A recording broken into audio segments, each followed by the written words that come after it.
All right, welcome to the Explainer. Today, we're going to tackle a really popular strategy, but it's one that a lot of people get wrong.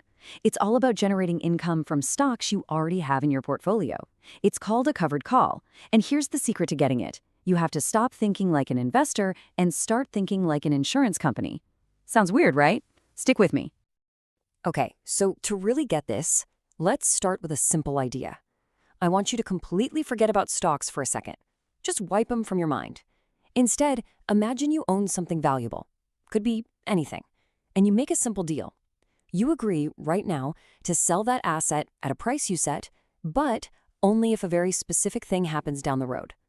Just lock that idea in your head, okay? Because it's going to unlock everything else for us. Okay, so that idea has a name. It's agreed value. And this is the key, right here. You see this all the time in the real world with property insurance. Think about it.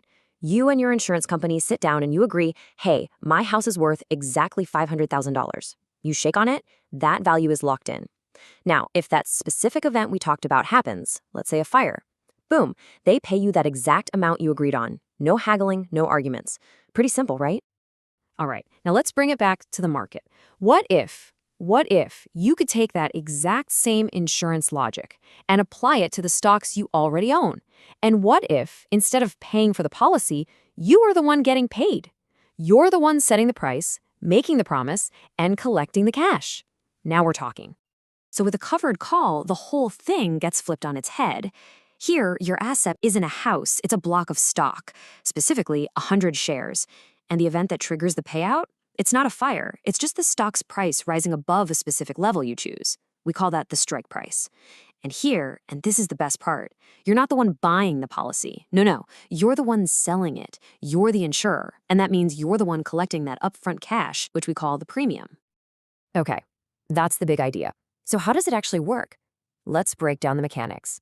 It's really just 3 simple steps. You'll see, it's a lot less complicated than it sounds.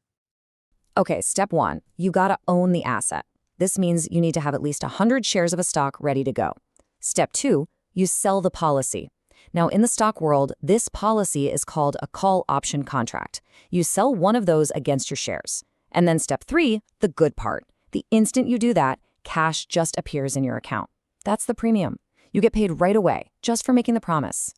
So when it's all said and done, when the contract ends, only one of 2 things can happen. It's really that simple.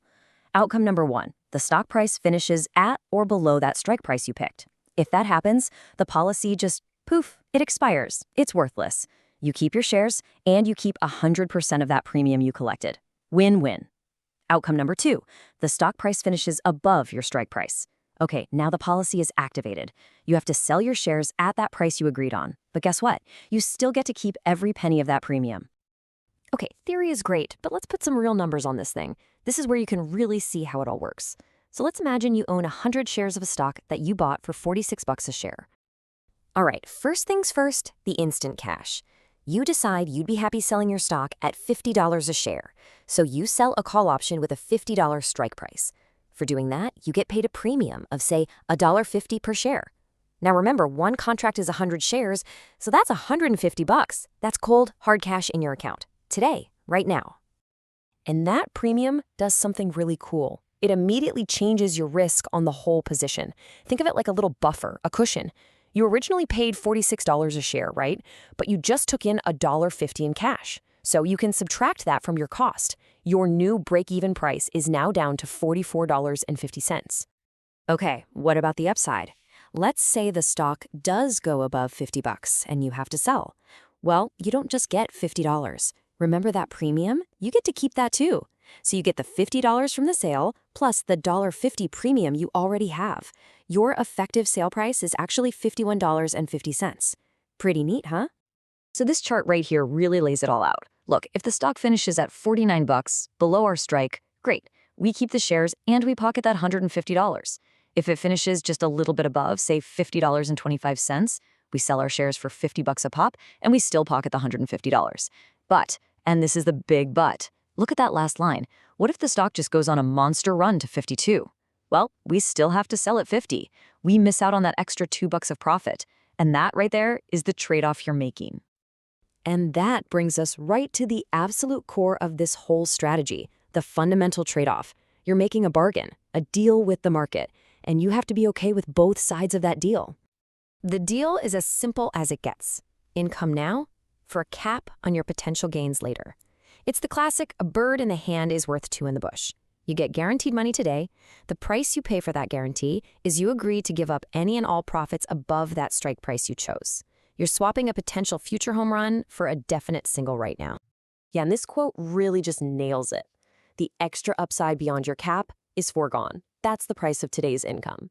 You're essentially selling off the lottery ticket, the chance that the stock could double or triple. And the premium you collect, that's your payment for selling that dream. Now, besides just capping your upside, there are a couple of other, let's call them gotchas, you need to keep on your radar. First, the person who bought your call option can decide to buy your shares from you early, before the expiration date. This happens a lot right before a stock pays out a dividend, because they want to get that dividend payment instead of you. Also, you have to be super careful around earnings announcements. A stock can gap up massively overnight, and you could wake up leaving a ton of money on the table. So, given all that, if you're going to step into this role and sell these policies on your stocks, you've got to put on your insurance underwriter hat. You can't think like the customer. So what's on the checklist before you sign on the dotted line? This right here, this is your underwriter's checklist, and it turns what could be a gamble into a real business decision. First, obviously you need the 100 shares. But second, and this is huge, pick a strike price where you'd be genuinely happy to sell, no regrets.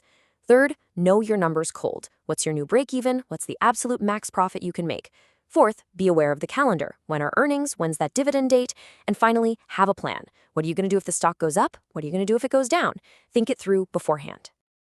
In the end, it all boils down to one simple personal question. A covered call is an income strategy. It's a way to define your selling price ahead of time. It is not a get-rich-quick, home-run hitting strategy. So every single time you think about selling one of these policies on your stock, you have to look in the mirror and ask yourself, is the guaranteed income I can get today worth missing out on a potential home run tomorrow?